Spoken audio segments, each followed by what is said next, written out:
Okay. Hello, everybody. Welcome in. Welcome, welcome, welcome. We'll give everyone a minute or two to join us here in the Zoom, but happy Monday. Thanks for being here. I see our participants tab is going up here. Lovely, lovely. Okay, if you've been here before, you probably know the drill. We'll start with a little bit of an icebreaker as our friends join us online. Um, I'd love to hear where everyone's joining us from today and whether or not you're experiencing the heat wave. I'm up here in Rhode Island and the heat index I think is 105 today. So the icebreaker is how everyone's staying cool. Um, Teacher, I don't know. Yep, staying inside, teacher. That's pretty much how you got to do it. Washington, D.C., it's hot. New Jersey, hot. Florida, warm. Heat wave in Northern Virginia. Yeah, I think the healthy thing to do is to stay inside. Texas, Kentucky, oh my goodness, Colorado Springs, New Orleans, the pool, Washington State is feeling a little cooler. That's nice. Yeah, I have two kids in daycare and they were not allowed to go outside after 10 a.m. today because the heat index is just too much. So I'm sure they're giving their daycare teachers a run for their money today, climbing up the walls. We have Philly, Houston, Washington State, Ohio. Lovely. Well, thanks everyone for joining us today. Appreciate you being here. If you're new, you are in the Supervisors in Government Community of Practice. This is our monthly virtual networking event where we come together to talk about topics and trends that are relevant for folks who are either in supervisory positions or want to be in them. So thank you for being here and thanks for your time today. Oh, we have someone here from Germany. That's amazing. Thank you. So just a couple of housekeeping items. My name's Leah Anderson. I'm the Digital Marketing Director here at GovLoop. So again, thank you for being here. We do encourage you all to use the chat as you are using it. If you have questions or comments as I'm talking to the teacher, please do put those in the chat. And we also encourage you to connect with each other. So share a LinkedIn URL, say which agency or organization you're tuning in from. We do want you guys to connect with each other as much as possible in that chat here too. And then as always, we do have a LinkedIn group that you can utilize at any time to connect with each other, post questions, and share resources. But today I'm really excited. We're talking about how to handle fire drills with Deidre Welcome, who's the founder and principal consultant at Concerning Learning. So thank you for being here today. My pleasure. Yes, it's always nice to see you. Let's get right into it. So fire drills, they are inevitable, but incredibly disruptive. So we like to start really broad with these conversations. Can you explain why it's a bad strategy to just drop everything and deal with fire drills? That might be sort of like the instinctual thing we have to do when we get that ping from a colleague or coworker. But let's talk about why we shouldn't be doing that. Well, I always say you teach people how to treat you. So if you're constantly putting out fires, and everything is a fire, and you're always working on it and disrupting the flow of work, then you're telling people that whatever is going on, just stop me so that I cannot do the work that I'm doing or disrupt me. And I think that, those of us who really are into what we're doing and we want to help everybody and we want to make ourselves approachable and available and have an open door policy, we get caught up in that. We get caught up in that mix of let me just drop everything and just cater to everybody's needs. And I think we need to pull back a bit because what happens is you're really not serving anyone well, yourself or those that work on your team. So teaching people that, everything is not a priority. Let's figure out what is the priority. I remember as a supervisor having people don't come with a problem unless you have thought about a solution. You Mm. may not have a solution, but you've thought about it. And you want people to think it through and not depend on you. We don't want codependent team members. We want people who can use those critical thinking skills and have thought about it. And then we come together and come up with the best solution. So definitely not doing it, not stopping all the time, and being able to say, I really want to give you my undivided attention. Right now I'm working on something, and Mm, is it possible for you to come back at 2 o'clock? So you're right. managing expectations. You're not throwing them off. You're not blowing them off and saying, what you're doing is not important, but you're letting them know that I'm working on something. Or even if you're not working on something, you still need to establish boundaries and let people know that sometimes everything is not a fire. Right. That makes sense. Um, I like what you said though about teaching people how to treat you. I think that's really important. And I'm sure we'll come back to that in our discussion here too, as we talk about best practices for fire drills, and how to manage it. But um, okay, so if everything's a fire drill, nothing's a fire drill, right? That might that's probably Yes, yes. so, what are some tips for identifying true priorities? Now, this is a two-part question too. So, how do we identify true priorities for ourselves as supervisors, but then also for the team? Because there's different layers of work here, right? So, how should we go about doing that? Like big picture here. Um, Big picture, I like to think of, and I think this is an old classic. Is it urgent, and what's the impact, Mhm. or the level of importance? Right. And just thinking, if something is urgent and it's important, then that probably really is a real fire that we need to work on right away. If it's something that's urgent and um, maybe not so important, then maybe that's something you can delegate. And Hmm. so being able to know the difference, let's talk about what is a real priority. Like you said, if everything's a priority, nothing is a priority. Everything can't be a priority. Hmm. We have to work together as a team. Get your team to our plates. What's really the priority?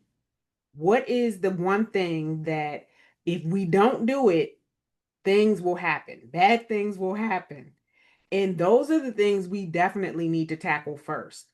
Hmm. But if there's something that can be delayed, then let's plan to address it Hmm. versus just dealing with everything at one time, because you also want to look out for them and you don't want them to be burnt out either.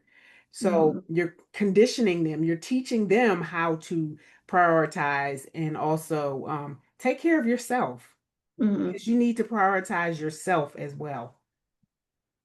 Yeah, that's reminding me. I'm gonna dig it up so that we can link to it in a follow-up email. But I'm envisioning like a matrix I've seen before of, what you're describing, really urgent, important, and impact, something like that. But it's a really helpful visual sort of map of what's actually bright red is only going to be one square on the matrix. It's not the whole matrix. So we'll try and find that because I think that's really a really helpful tool to just see it kind of explained that way too.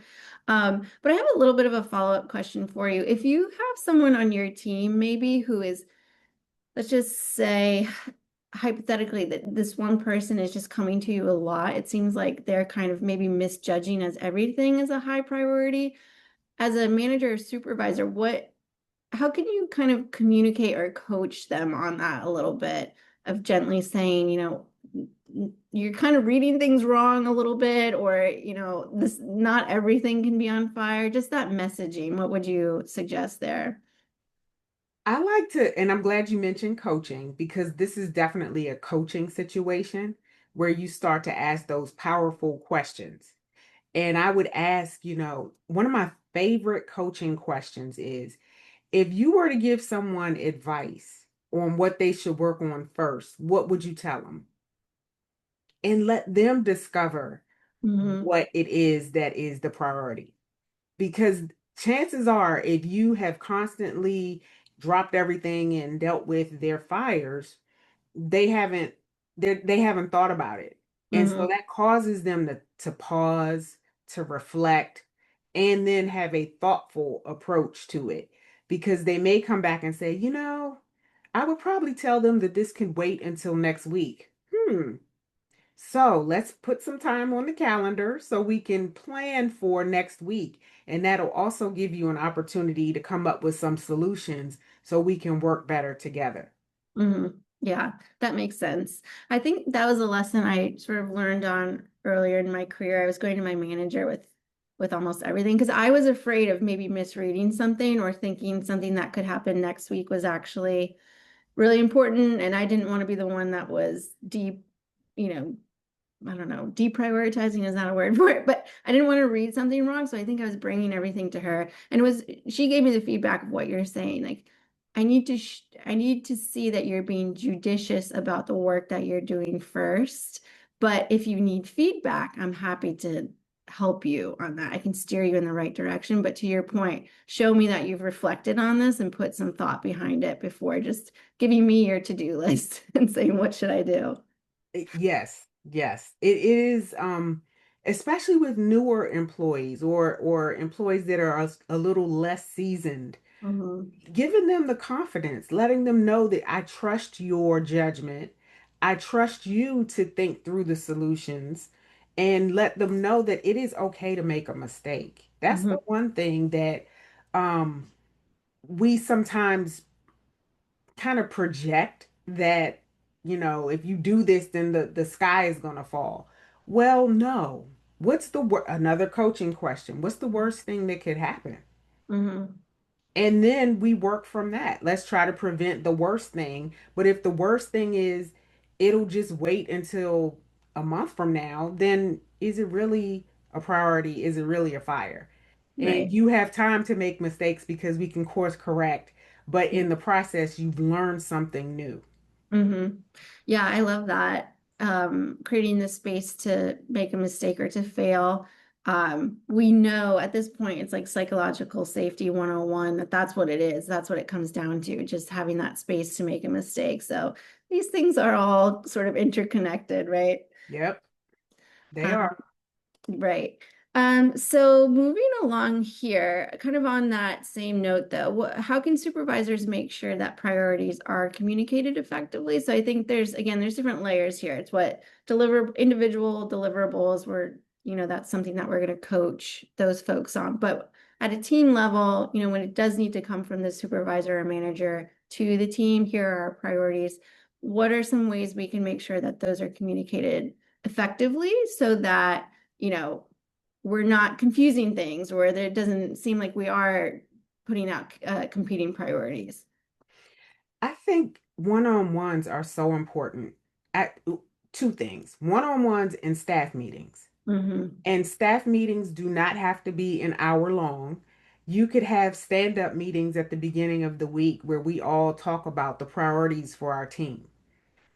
And then you reinforce that individually and give space for questions and feedback, or if they need some additional support. But it's important that everybody on the team realizes the priorities and what Hmm. each team member has on their plate, or what is a group effort that we all need to focus on this one thing because this one thing is what's important this week.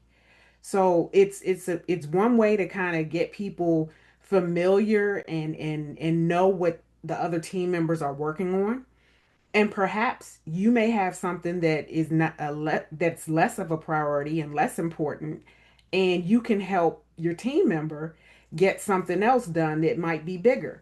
So it's a great way to kind of build in collaboration and support, so that we can all succeed. Because when people talk about, this team or this group is not doing what they're supposed to, it's usually not just one person. They're just grouping everybody together.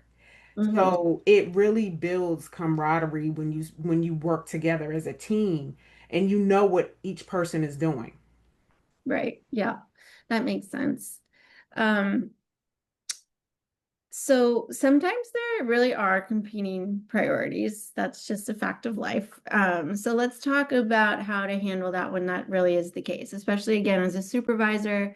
You're hearing from those that report to you, and you're also working with leadership or other management. So how can we figure out what to address first? We talked about that matrix, but again, when you have different layers of the organization to deal with, how should you go about doing this? How can we sift through all of that? Now that's a tough one because sometimes you really do have competing priorities. I remember as a supervisor, I think we were responsible for like 33 projects, and Mm-hmm. it was 9 people on the team. So you're going to have some competing priorities. I think that's the time for the supervisor to manage up Mm-hmm. and to let their supervisor know, here's what's on our plate. Here are our resources. This is what we're able to do with our resources. I need you to help me figure out what is the priority so I can better direct my team. Mm-hmm. And then communicating that with the team. Here are our priorities. I know that I said this was it. However, it's changed. And Mm-hmm. so just being upfront and transparent about what's going on is really important, and acknowledging that sometimes you do have competing priorities. So as a supervisor, you need to roll your sleeves up and to help your staff get the work done. Um, Also, if you have a lot on your plate, it's a great time to delegate, which I know we're going to talk about, but Mm-hmm. it's a great time to delegate and give your employees the opportunity to grow and develop in areas that they may not necessarily work in.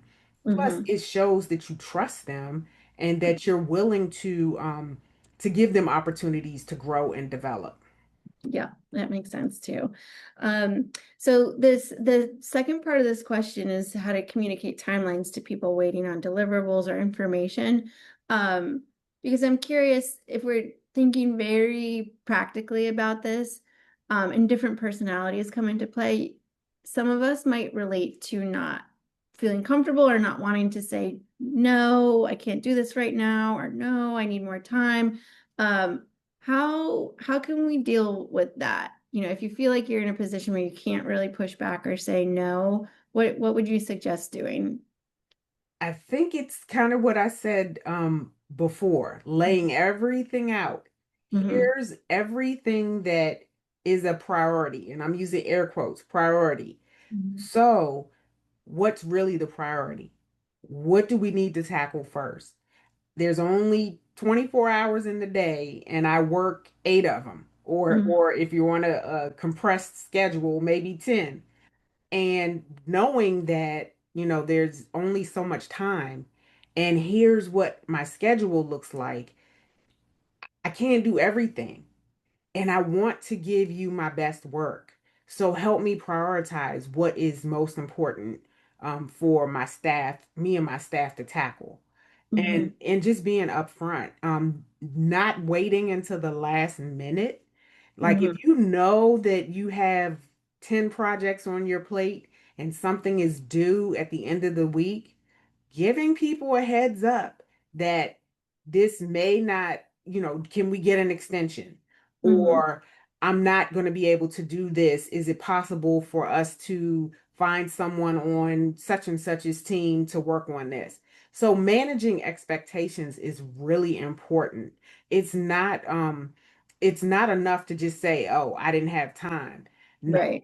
you have to be professional. You have to definitely, show up as your best, showing that you're making an effort, getting ahead of it, being proactive is really, really important because no one wants to be told at the last minute that they can't get something done. And you're telling that to, your supervisor or your team member, and then we all fail. So that's not an option. And empowering your staff, letting them know, hey, if you can't get something done, I need you to tell me as soon as you know so we can figure out something. Mm-hmm. Right. And that's really important too for people bringing fire drills to you as well too, is right. It's like the context and explanation of just here's what I'm dealing with, here's the timeline I'm on. Can you help in X way? Like I think that piece of context is so helpful. It really makes the fire drill seem less disruptive and kind of annoying, let's be honest, if you have that full picture of information too. So Yes, goes both ways. Goes it both. does. It does. Well, our last question here, and I do think we'll have a couple extra minutes. So if anyone's has a burning question that they do want to cover, we might be able to get to it today. So feel free to put a question or a comment in the chat and we'll try to address that. Now we're moving into delegation, which is a very big topic here, but let's talk about it in the context of fire drills and how should supervisors be thinking of delegation as a tool, as one of their tools to better manage, all these incoming requests and priorities. First of all, you should let them know that you're not just dumping your work on them. That Hmm. is really important. And it really starts before it's time to delegate. Like your staff needs to know that we're a team. And sometimes, I always say you have to play your position. Hmm. Sometimes your position is, you're an observer. Sometimes you are on the front line and you gotta make some decisions. So letting them know that it's not a dump. I'm not dumping work on you. And explaining, I think that you would be really good for this project, um, or a part of the project to help them grow and develop, or tapping into what they're passionate about, what they enjoy doing, and then delegate those parts to them. Because then you are listening to their needs, to their passions, to their desires, their career desires, and you're finding ways to help them exceed or I mean, succeed in those areas, and tap into what they really enjoy doing. So it's a great way to kind of leverage those strengths of your employees, and at the same time, close some gaps because sometimes there's some things that we don't necessarily enjoy doing, but we need to develop in those areas. And being upfront about, okay, I'm delegating this to you, um, for it's on your individual development plan. And yes, I'll be checking in with you. It's important for you to say when you're going to check back with them because you don't want it to look like you're micromanaging, and let them know that I'll be checking in. And if I don't check in with you and you have a question, you can always come to me. Schedule Hmm. some time, have some office hours on your calendar where they know these are the times for you to be able to pop in and ask me those questions. Don't wait until the one-on-one that's a week from now and then you've been holding on to the question to the problem or the question and nothing is getting done. So I think a lot of it is managing expectations, giving people the right projects or the right parts of projects, for delegation, and then checking in regularly. Right. That makes sense. And again, I think that's so helpful for both sides of of that relationship, supervisor, individual contributor. Um, because I think, and if some of the attendees here today have been on previous discussions, this might sound familiar when we've talked about delegation as a topic. There's just so much fear involved in delegation. Like we're afraid to hand something off. We think it's not going to be done well. But to your point, when you're talking about these check-ins and keeping an open door for questions and feedback, that takes a lot of the fear about maybe poor quality of work, whatever it might be. That kind of eliminates it as long as we have, a dialogue as things are happening. So I think that's a really helpful answer too, because so many of us are scared to give things away. Yes, we want it done how we would do it. Right. And you have to let go of how you would necessarily do it, unless there's a prescribed way to do it. There's some SOP or standard operating procedure where you have to do it this way. Give people the outcome and Hmm. let them figure out the way to get it done in their way, which Right. is really hard to do sometimes when you are so personally attached to work, then you want it done how you would get it done. Hmm. Well, the real benefit of delegating, or the real what you want is for the outcome. And Hmm. so getting to the end is what's important, not necessarily how they're doing it, unless there is some safety involved or some ways that they're supposed to do it. I think that's important and it's difficult. Yeah. Well, it comes back to what you said earlier, but again, in a different context now, like when you delegate to somebody, what's the worst that could happen? Like you still have to be comfortable with mistakes, but just again, doing it in a way that can be managed properly. So that might be my takeaway from today. What's the worst that could happen? Looks We like do I have have a a couple of question. questions that I'll try to sneak in here. Uh, Okay. so I've got one for you. How do you address staff who add to their plates but truly don't have the bandwidth? So work that eventually ends up on other people's plates and becomes urgent priority since the work wasn't done timely. So maybe someone's biting off more than they can chew, it sounds like. hmm hmm Yeah, curious how you would handle that. I would there again is a coaching moment where Mhm. we talk about, okay, what's the goal? The goal is success. How successful can you be if you have 15 projects and you only have the bandwidth for 5? Mhm. Let's figure out how to make sure you stay successful and you get things done. Because then you have to have conversations about reputation and Mhm. performance. That becomes a performance issue. Yeah, yeah.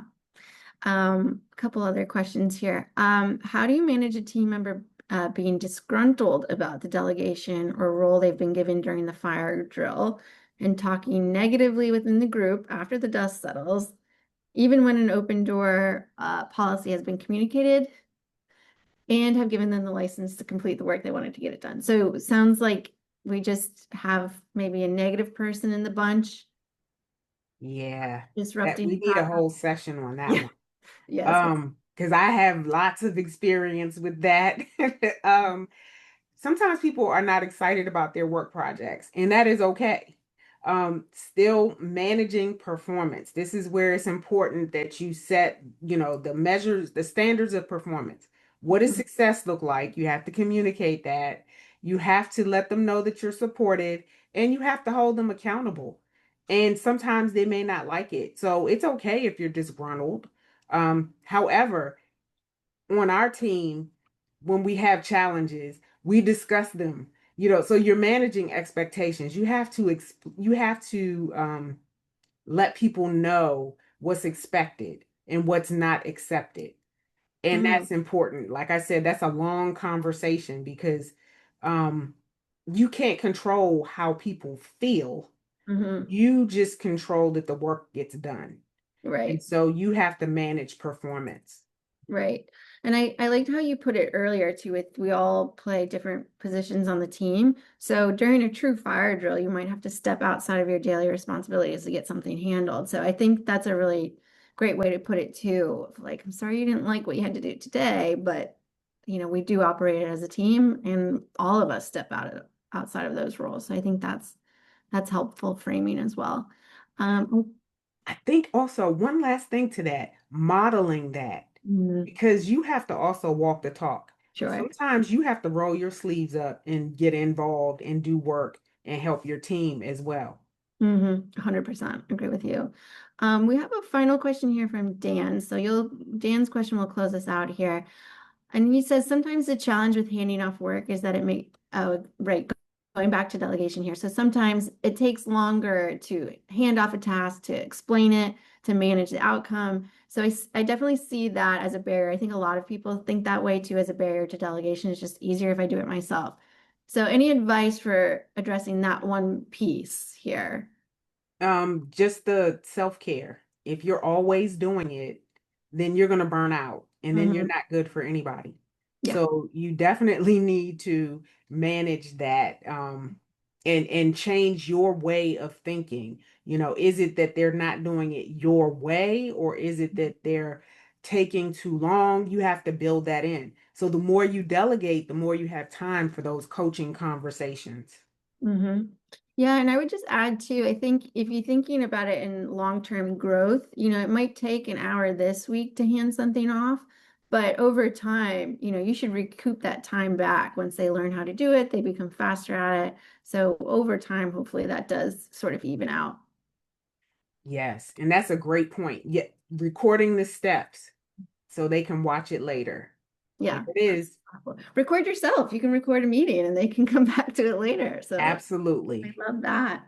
Well, we are actually at time now, which always happens. So, Deidre, Oh, thank you for all your insights on this topic. I know it's something we all deal with, especially in this group as supervisors. So, I will refer back to this too to get some tips and takeaways.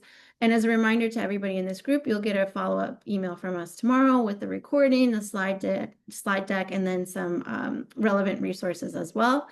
And then just another reminder, we have another networking discussion coming up in July where we'll talk about navigating workplace dynamics at your agency.